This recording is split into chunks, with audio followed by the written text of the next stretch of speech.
बहुत छोटा सा एक मोमेंट बना था। एक छोटी सी फ़्लाइट में मैं और हिमा जी हम लोग झारखंड में चुनाव प्रचार के लिए जा रहे थे।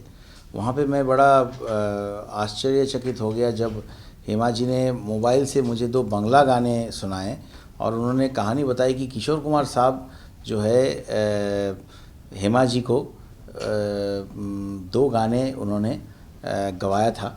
और हिमा जी की मम्मी को जो है, किशोरदा बीइंग द शरारती किशोर का दैट ही इज़, हिमा जी के मम्मी को जो है उन्होंने कन्विंस कर लिया था कि आपकी बेटी इतना अच्छा कलाकार है और इतना अच्छा डांस वांस करती है तो गाना नहीं गा सकती, ऐसा हो ही नहीं सकता है। तो दो गाने मैंने हिमा जी को सोच के मैंने बनाया है, वो हिमा जी को ही गाना है। तो Hima ji was reluctant at the beginning, but then उनकी मम्मी ने कहा कि भाई इतने बड़े कलाकार किशोर कुमार घर पे आए हुए हैं, आप मिलो और गाओ उस गाने को। तो मैं सरप्राइज हो गया जब वो दो गाने उन्होंने मुझे सुनाया। अपने उनके फ़ोन में वो स्टोर था। तो किशोर कुमार साहब की म्यूज़िक डायरेक्शन ने हेमा मालिनी जी ने गाना गाया है, वो भी बंगाली में। ये तो एक बहुत ही बड़ा न्यूज़ है और बहुत दिन पहले हुआ था, उतना पब्लिसिटी भी शायद मिली नहीं थी या रिलीज़ ठीक से जो भी है, तो लोगों को मालूम नहीं था। तो मैंने फिर HMV में जो हमारे सारेगामापा में जो बॉस है संजीव गोयनका जी को मैंने फ़ोन किया। मैंने उनको पूछा कि ये आपके पास है, आपको मालूम था? This I very much aware of it. तो मैंने देखिए किशोर कुमार साहब मेरे आइडल है, तो सबसे अच्छा गुरुदक्षिणा तो ये होगा कि उनका इन गानों को, ये बड़ा एक जो एक प्रोजेक्ट है, इसको मैं रिवाइव करता हूँ। Let's recreate this songs. तो he being the third gentleman and the sporting person that he is, immediately agreed. और हेमा जी को मैं तब तक फ़्लाइट में ही कन्विंस कर लिया था कि ये आपको गाना ही पड़ेगा, इतना बड़ा ये है, चलिए इसको रिक्रिएट करते हैं। तो फिर लास्ट ईयर फरवरी में वैलेंटाइंस डे में हमने इनको इस प्रोग्राम का, इस एल्बम का अनाउंसमेंट हमने की थी। लेकिन जब गाने रिक्रिएट हो गए, हेमा जी की डबिंग शुरू हो गई थी, तब जो है हेमा जी का एफेक्शन बोलिए, उनका शो शायद इतना मैं भागम दौड़ी कर रहा हूँ डबिंग के लिए, ट्रैक बनाने में लिए, वो देखने के बाद उनको थोड़ा इंटरेस्ट भी आने लगा और गाने में उनका ऐसे भी काफ़ी इंटरेस्ट है। तो उन्होंने मुझे कहा कि बाबुल ये तो बंगला में है, बंगाली लोग सुनेंगे, हिंदी ऑडियंस के लिए हम क्या करें, तो हमें एक डुएट गाना बनाना चाहिए, एक गाना बनाओ जो हम लोग मिल के गाएंगे। तो it was a great thing, great suggestion. लेकिन मेरे लिए चैलेंज ये था कि देखिए एक ऐसे रेगुलर डुएट गाना हम बना लें और हेमा जी और मैं हम दोनों गा लें तो उसमें कोई बात नहीं बनती है, रेगुलर हो जाता। तो मुझे ये मतलब चैलेंज ये था कि कुछ एक ऐसा स्पेशल गाना बनाए जो मतलब गाने के साथ साथ जो ख़त्म ना हो, जिसकी एक कहानी हो, जिसका एक एसेंस हो, एक कोई थॉट प्रोसेस हो, कॉन्सेप्ट हो। तो वो सोचते हुए मुझे ऐसा लगा कि हेमा जी ड्रीम गर्ल है। और मैंने फिर काफ़ी सारे लिरिसिस्ट को, लोगों को ब्रीफ दिया कि ऐसा मुझे लिख के आप दीजिए कि आजकल के लड़के जो हैं वो अपने डियर वंस को, अपने लव्ड वंस को, अपने गर्लफ्रेंड्स को जो कोर्टशिप वो करते हैं, तो काफ़ी सारा टैंट्रम्स, रूठना मनाना, ये सब भी उसमें इन्वॉल्व होता है। मैं नहीं बोलता हूँ कि उसमें कोई नेगेटिव बात है, क्योंकि अगर लड़कियाँ ना रूठें तो उनको मनाने में जो मज़ा है वो भी तो हमें मिलेगा नहीं। तो वो एक अहम हिस्सा है कोर्टशिप का, प्यार मोहब्बत का, नोक झोंक का। तो लेकिन जो लड़के जो परेशान होते हैं वो हेमा जी के पास आते हैं और कहते हैं कि आप ड्रीम गर्ल है और इतने बड़े बड़े पिक्चरों में आपने इतने बड़े बड़े हीरोज़ को, बच्चन साहब, धर्म जी, राजेश खन्ना, कौन नहीं है, सबको आपने इतना आपने खुश रखा कि वो लोग सब पिक्चर में जिसको बोलते हैं आप पे एकदम प्यार में गदगद थे, लट्टू थे। तो आप हमें कुछ नुस्खे दीजिए कि हम हमारे जो लव इंटरेस्ट है, जो हमारे आर गर्ल्स को हम किस तरीके से ऐसे खुश रख सकें। और ऑन अ सीरियस नोट, आप फिल्मों के बाहर आम जिंदगी में भी हेमा जी को आप देखेंगे तो बड़े एलिगेंट और बहुत ही नॉन टैंट्रम, बहुत ही स्वीट पर्सनैलिटी है। तो ये सारी चीज़ों को मद्देनज़र हमने गाना बनाने की कोशिश की। हमको वो लिरिक्स नहीं मिल रहे थे जो जिसमें इस एसेंस को हम पकड़ सके। तो थोड़ा थोड़ा मैं भी लिखना शुरू किया। फिर बॉम्बे में नौजवान लिरिसिस्ट है, काफ़ी अच्छे गाने उसने लिखा है, शब्बीर अहमद, उसको मैंने बोला कि उसने भी मेरे साथ जो है मिलके 3 महीना हम लोगों ने मेहनत की। तो एकदम जिसको बोलते हैं निचोड़ लिया पूरी सारी चीज़ों को, और ये गाना जैसे हम चाहते थे वैसा बना। जतिन शर्मा गीत ऑडियो के अच्छे म्यूजिशियन, सुपर्ब रिकॉर्डिस्ट, टेक्नीशियन, उन्होंने बहुत पेशेंटली पूरी चीज़ को उन्होंने हैंडल किया। और गाना डबिंग शुरू हो गई, मतलब काफ़ी सारी चीज़ें हो गई थी, गाना ऑलमोस्ट कंप्लीट था, लेकिन मुझे ना एक लास्ट लाइन की कमी नज़र आ रही थी। मुझे लग रहा था कि एक गुरु मंत्र जो है वो गाने के एंड में हेमा जी बताएगी, वो एक चीज़ की मुझे कमी थोड़ी सी खल रही थी। लेकिन जैसे बोलते हैं कि जब कुछ होना होता है ना तो मोमेंट्स क्रिएट हो जाते हैं, लाइफ गिव्स यू दो सरप्राइजेस। तो वो लाइन जो मैं ढूंढ रहा था वो दिमाग में वो लाइन आ गई कि प्यार में आप अंगूठी दे दे, आप गिफ्ट दे दे, घड़ी दे दे, फूल दे दे, ड्राइव पे लेके जाइए, खाना खिलाइए, कुछ भी कर लीजिए आप, लेकिन प्यार में सबसे इम्पॉर्टेंट चीज़ है प्यार इटसेल्फ। तो वो लाइन जो है कि प्यार में सबसे अच्छा गिफ्ट है प्यार ही प्यार, बस प्यार, ये लाइन की कमी थी जो लास्ट में मुझे मिल गई। वो लिखा मैंने लाइन, और गाना का एंड जो है उसमें हेमा जी इन लड़कों को यही समझाते हैं कि भाई बाकी सारी चीज़ को भूल जाओ, क्या प्यार से उनको दिल को जीत लेने की बात आपने सोचा है। तो that was how the entire story happened. और देखिए कहीं पे कोई इंटिमिडेशन नहीं थी। हेमा जी को मैंने इतने रीटेक्स करवाए। हाँ, एक छोटा सा मज़ेदार चीज़ था कि जब रीटेक्स होते थे, जब बहुत लंबे रिकॉर्डिंग सेशंस होते थे, कभी हेमा जी उनके असिस्टेंट को साउथ इंडियन में कुछ बोल देती थी ना, तो मुझे समझ में जाता था कि आज जो है ख़त्म करना पड़ेगा, आज कल्टी करना पड़ेगा, बस भी इनका आज के लिए एनर्जी उनका ख़त्म हो गया। तो ये क्यू मैं हमेशा मान के चला, और बहुत ही एलिगेंटली पॉइस के साथ, पेशेंस के साथ उन्होंने गाने डबिंग किया। बाद में वो खुद ही जो है ना जजमेंट उनकी थी, इतने बड़े लेजेंडरी एक्ट्रेस है, जब गा रहे थे तो उनको खुद ही पता चल रहा था कि नहीं बाबुल ये गाना, ये लाइन थोड़ा और बेहतर हो सकता है, तो खुद ही गा रही थी। तो जब रिलीज़ की बात आई, जब HMV से बात हो रही थी, विक्रम मेहरा जो HMV के MD है, जब उनसे बात हो रही थी तो हम सोच रहे थे कि रिलीज़ में गाने में एक लाइन आता है ना कि बिग बी से लेकर पाजी, हर स्टार से आप पे राज़ी। तो एक मेरे दिमाग में ऐसा आया कि शोले में जब गब्बर से लड़ने लायक, गब्बर से लड़ने जैसे डेयरिंग काम में जय वीरू बसंती को उन्होंने जैसे प्रोत्साहन दिया था, आज भी जब बसंती जी, देखिए सोचिए क्या है कि Hema Malini the singer, Hema Malini the dream girl के लिए प्लेबैक कर रही है। जैसे वो हर जगह में बोल रही है कि लता जी को हमने डबिंग करते हुए सुना है, गाना गाते हुए सुना है हमारे लिए, तो ये एक डेयरिंग काम है। तो मैंने उनको आइडिया दिया कि बसंती का गाना है, बसंती गा रही है, और जय वीरू आज भी उपस्थित है बसंती को वैसे ही डेयरिंग काम में प्रोत्साहित करने के लिए।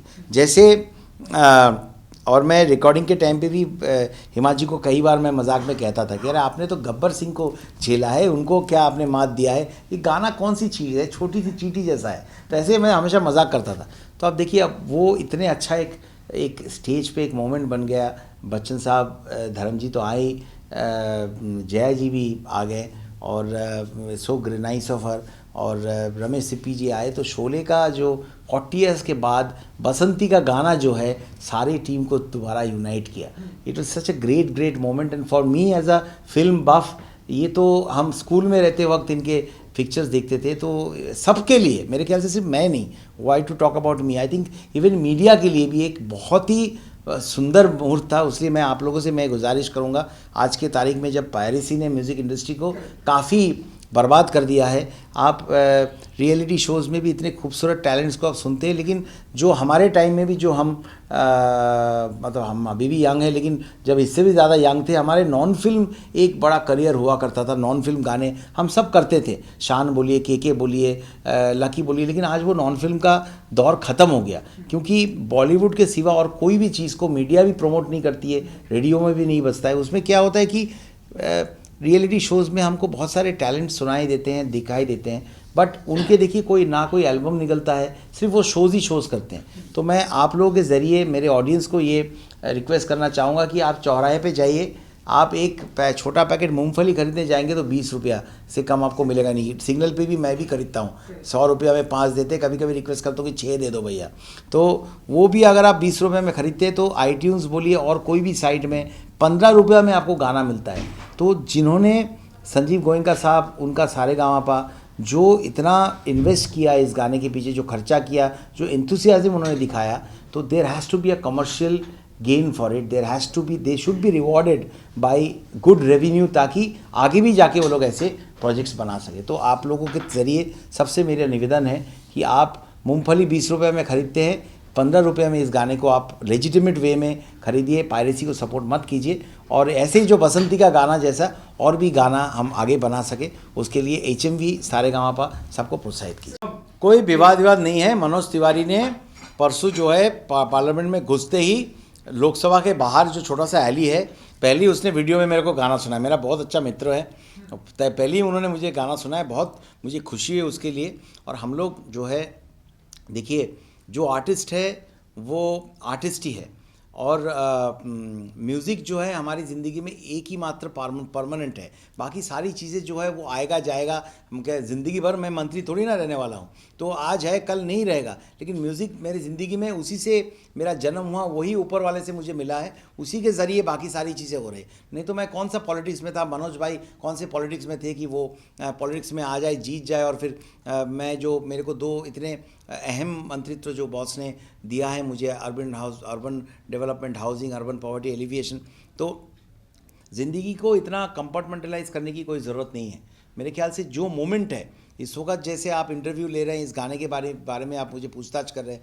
गाने के बारे में मैं बात करता हूँ, तो मैं अपना पूरा जो है मेरी जो अनुभव है, जो मेरा इस गाने के बारे में जो मुझे कहना है, वो मैं पूरा दिल से कह रहा हूँ। अगर इसके पास वाले रूम में अर्बन डेवलपमेंट या हाउसिंग को लेके कोई, या बजट को लेके कोई प्रेस कॉन्फ्रेंस होगा, उसमें भी मैं उतना ही बोलूँगा जितना मुझे उसके बारे में मैं रिस्पॉन्सिबिलिटी के साथ मैं कह सकता हूँ। तो मैं I like to keep things simple. जब जो काम आपके सामने आता है, आप उसमें अपना 100% देने की कोशिश कीजिए। सारी चीज़ें जो है अपनी जगह पे ठीक ठाक। बात कर रहे हैं, ढेर सारे सेलेब्स हमारे पॉलिटिक्स में आ चुके हैं और अच्छा परफॉर्म कर रहे हैं, नो कंट्रोवर्सी नथिंग। शत्रु जी ने भी आगरा में लिट फेस्टिवल में कहा कि मिस्टर बच्चन को प्रेसिडेंट बनाना चाहिए।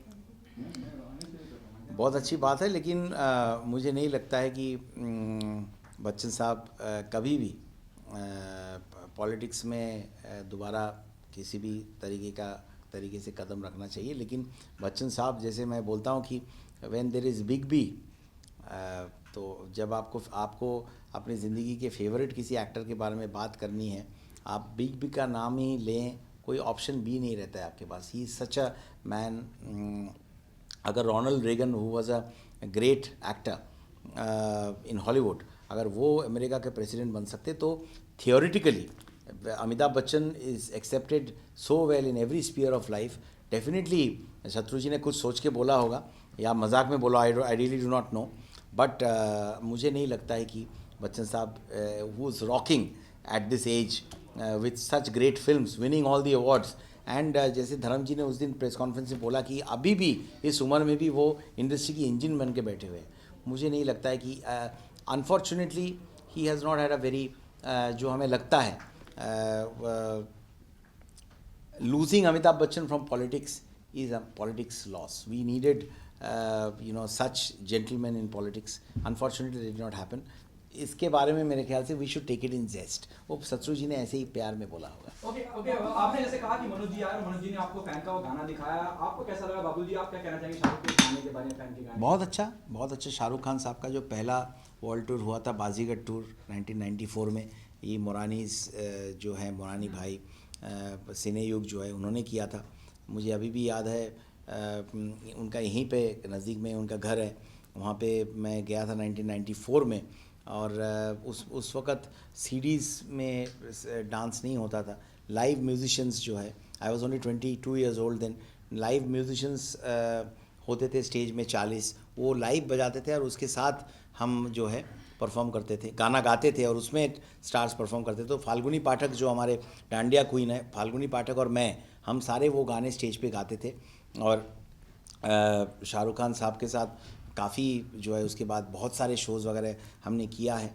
तो I wish him all the very best. Fan के ट्रेलर्स जो है हमें बहुत अच्छे लगे, और आई जस्ट होप दैट जब शाहरुख खान, सलमान खान, आमिर खान, ऋतिक रोशन, अक्षय कुमार, ऐसे बड़े स्टार्स के पिक्चर्स जिसमें बहुत सारे पैसों की लागत होती है, जब ऐसे पिक्चर्स बॉक्स ऑफिस में अच्छा करता है, तो it gives a huge boost to the economics of the industry. So I wish, Elected complete. तो I hope that I am very sure that fan is going to do very well.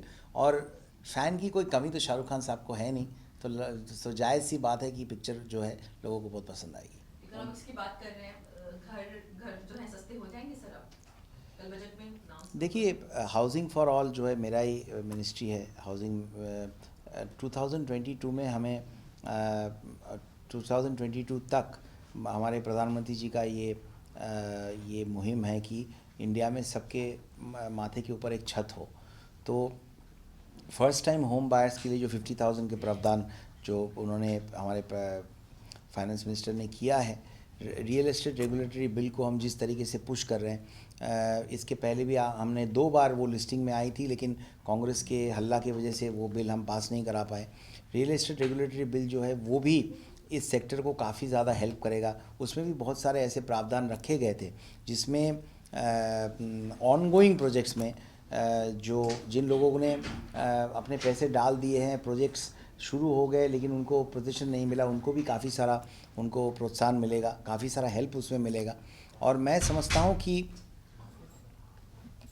भैया एक second थोड़ा रुक जाइए ना, use your presence of mind ना, it's a show that is happening, just wait for 1 minute. हाँ, एक second रुक जाइए।